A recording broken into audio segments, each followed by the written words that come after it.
Hello students, आज हम देखेंगे स्टैंडर्ड 12 के चैप्टर 6 में हमने लास्ट वीडियो देखा था अनुनाद के बारे में।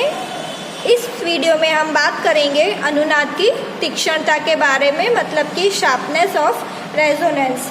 तो उसमें हमने समझा था कि आवृत्ति कितनी होनी चाहिए और उसमें धारा अधिकतम होनी चाहिए। अब यहाँ पे इसमें हम पढ़ेंगे एक गुणवत्ता गुणांक। तो गुणवत्ता गुणांक होता क्या है वो हम सबसे पहले समझ लेते हैं। गुणवत्ता गुणांक क्या है? एक ऐसी भौतिक राशि है जो हमें साउंड की क्वालिटी को अच्छा बनाने में मदद करती है या उसके बारे में बताती है कि जो आवाज़ जा रही है, जो फ्रीक्वेंसी, जो आवृत्ति से जा रही है वो सही है या नहीं, या वो अच्छी है या नहीं। तो हमें गुणवत्ता गुणांक क्या बताता है? साउंड की क्वालिटी के बारे में बताती है और उसमें कितनी धारा होनी चाहिए वो बताती है। जैसे कि हम उदाहरण ले लेते हैं कि एक रेडियो स्टेशन है। यहाँ पे हम उदाहरण लेते हैं कि एक रेडियो स्टेशन से 3 आवृत्ति निकल रही है। 3 आवृत्ति वो भेज रहा है, 10 हर्ट्ज की, 15 हर्ट्ज और 20 हर्ट्ज। ठीक है, तो एक रेडियो स्टेशन 3 आवृत्ति भेज रहा है, लेकिन तीनों के तीनों आवृत्ति में परफेक्ट आवाज़ नहीं होगी। हम अगर रेडियो को ट्यूनिंग करते हैं तो हम ये पाते हैं कि 15 हर्ट्ज पे हमारी आवृत्ति या हमारी आवाज़ है वो अच्छे से मिल रही है। तो उसके लिए आवृत्ति कितनी हुई? 15 हर्ट्ज। तो हमें वो ट्यूनिंग, मतलब कि आपने देखा होगा उसमें बटन होता है, वो घुमा के देखना पड़ता है, ट्यून करना पड़ता है कि कौन सी आवृत्ति पे आपको बेटर साउंड मिल रहा है, अच्छा आवाज़ मिल रहा है। तो इस प्रकार हम ये सब चीज़ें हम गुणवत्ता गुणांक से जान सकते हैं। तो चलिए हम उसका सूत्र निकालते हैं। तो सबसे पहले एक ग्राफ बनाते हैं। ओके, यहाँ पे आप लोग ग्राफ देख रहे होंगे। ये IRMS है, ये हो गया IM/√2 अधिकतम कीमत। इसको नाम दिया है ω1, ω0, ω2। ये पूरा हो गया डेल्टा W। ये है बैंड की साइज। ये क्या है? हमारे बैंड की साइज है, बैंड विस्तार इसको बोलते हैं। ये पूरा क्या है? बैंड विस्तार। ठीक है, तो इसके ऊपर से हम गुणवत्ता गुणांक का सूत्र निकालेंगे जो कि इम्पोर्टेंट है, तो ध्यान रखना है आपको। तो इसमें से हम ω1 क्या लिखेंगे? ω1 लिखेंगे ω0 प्लस डेल्टा ओमेगा। इसी तरह ω2 होगा ω0 माइनस डेल्टा ओमेगा। ये 2 मिल गया हमें। अब हमारे पास सूत्र है IM = VM upon √ R² plus ω1L minus 1/ω1C। यहाँ पे हमने ω1 ω2 लिया है, तो यहाँ पे इसीलिए हम ω1 लिख रहे हैं, ω2 की बात नहीं कर रहे हैं, ω1 की बात करेंगे। तो यहाँ पे हमारे पास दूसरा भी सूत्र है IM = VM अपॉन, सॉरी यहाँ पे √2 आएगा, IM/√2 = VM/√2 R। ठीक है, ये जब हमने पढ़ा था कि धारा अधिकतम होगी उस समय हमें ये मिलता है। अब यहाँ पे आप देख सकते हो, अगर इन दोनों सूत्रों को आप देखोगे तो ये जो है वो इसके बराबर होगा। तो यहाँ पे हम लिखेंगे √ R² plus ω1L minus 1/ω1C = R√2। अब ये स्क्वायर इधर जाएगा तो क्या √ है, इधर जाएगा तो स्क्वायर हो जाएगा। तो R² plus ω1L minus 1/ω1C ये कैंसिल हो जाएगा तो 2R² हो जाएगा।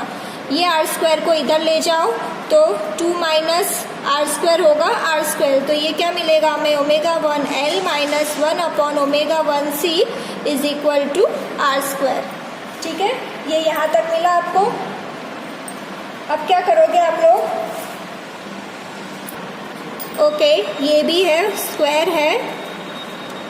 ठीक है, तो ये स्क्वायर होगा तो ये स्क्वायर कैंसल, तो क्या मिलेगा हमें? ω1L minus 1/ω1C = R। ये मिला यहाँ तक हमें। अब हम अपनी ओमेगा 1 की कीमत दोनों जगह लिख देंगे। ओमेगा 1 क्या है? Omega 0 plus delta omega L minus 1 upon omega 0 plus delta omega C is equal to R. यहाँ पे हमने दोनों जगह ओमेगा 1 की कीमत लिख दी है। अब इसमें से हम क्या करेंगे? ओमेगा 0 को कॉमन लेंगे, तो यहाँ पे क्या हो जाएगा? ओमेगा 0 एल, यहाँ पे ये तो कॉमन आ गया 1 plus delta omega upon omega 0। हमने ओमेगा 0 को कॉमन लिया है, यहाँ पे नहीं था तो इसीलिए हमने डिवाइड किया है। माइनस अब यहाँ पे क्या होगा?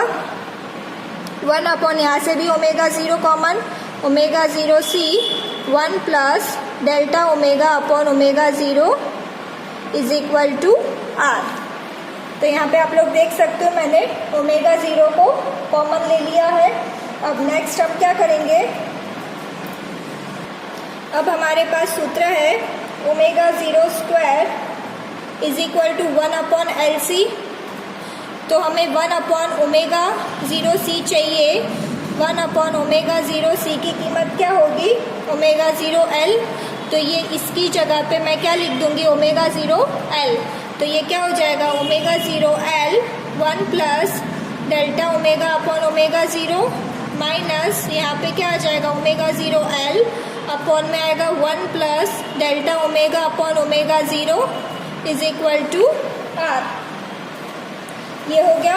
अब मैथ्स में आपके पास ये सूत्र है, इसको हम किस प्रकार लिखेंगे? 1 plus delta omega upon omega 0, ये ऊपर गया तो -1 हो गया, तो इसको हम किस प्रकार लिखेंगे? ये -1 यहाँ पे आ जाएगा तो 1 minus delta omega upon omega 0 हो जाता है। ठीक है, ये मैथ्स में आता है आप लोगों का समीकरण। तो ये कीमत अब हम यहाँ पे रखेंगे, तो क्या हो गया? Omega 0 L 1 plus delta omega upon omega 0 minus omega 0 L, और इसकी जगह पे ये आ जाएगा तो 1 minus delta omega upon omega 0 is equal to R. ठीक है, अब इसमें से ओमेगा 0 एल कॉमन आ गया, ओमेगा 0 एल कॉमन, क्या बचा? 1 plus delta omega upon omega 0 minus 1 minus minus plus delta omega upon omega 0 is equal to are.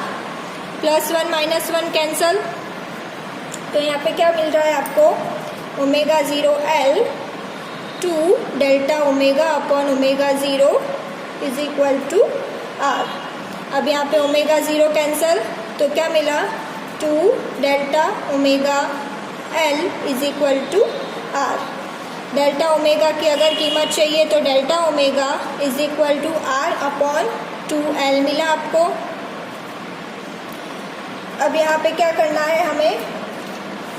2 को अगर मैं ऊपर ले लूँ तो क्या हो जाएगा? 2 delta omega is equal to R upon L. अब हम क्या करेंगे? दोनों तरफ ओमेगा 0 से मल्टीप्लाई करना है, गुणा करना है। तो 2 delta omega upon omega 0 is equal to R upon omega 0 L. यहाँ पे आप देख सकते हो कि दोनों तरफ मैंने क्या किया है? ओमेगा 0 से गुणा किया है। अब इसको उल्टा कर दो। ये सब हम क्यों कर रहे हैं? क्योंकि गुणवत्ता गुणांक का हमें सूत्र निकालना है। तो इसको अब हम क्या कर देंगे? उल्टा कर देंगे। तो जब इसको उल्टा करेंगे तो क्या मिला? Omega 0 upon 2 delta omega is equal to L omega 0 upon R. अब यहाँ पे आप देख सकते हो ये जो कीमत है, ये कीमत है, इसको हम बोलेंगे Q। Q किसके बराबर है? Omega 0 L upon R. और ये Q को क्या बोलते हैं? गुणवत्ता गुणांक, जिसको इंग्लिश में बोलते हैं क्वालिटी फैक्टर, जो कि इम्पोर्टेंट है। सूत्र निकालना आपको आना चाहिए कि Q है ओमेगा 0 एल अपॉन आर। तो इसको हम इस प्रकार भी लिख सकते हैं, omega 0 upon 2 delta W is equal to Q। और Q किसके बराबर है? इसके, ओमेगा 0 एल अपॉन आर। तो यहाँ पे हमने गुणवत्ता गुणांक का सूत्र निकाल लिया है। अब अगर आपको इसको आगे सॉल्व करना हो तो आप इस प्रकार कर सकते हो। ओमेगा 0 की कीमत होती है 1 upon square root L C, तो Q is equal to 1 upon square root L C L upon R. तो इसको जब हम हल करेंगे तो 1 upon R square root L upon C, ये आपको मिल गया Q गुणवत्ता गुणांक। ठीक है, यहाँ तक करना है, आपको आगे करना हो तो आप यहाँ तक कर सकते हो। तो ये हो गया गुणवत्ता गुणांक के बारे में, इम्पॉर्टेंट टॉपिक है, तो आप लोग इसको ध्यान से करिएगा। आई होप आपको ये समझ में आया होगा। नेक्स्ट वीडियो में हम इसके आगे के टॉपिक कवर करेंगे। Thank you.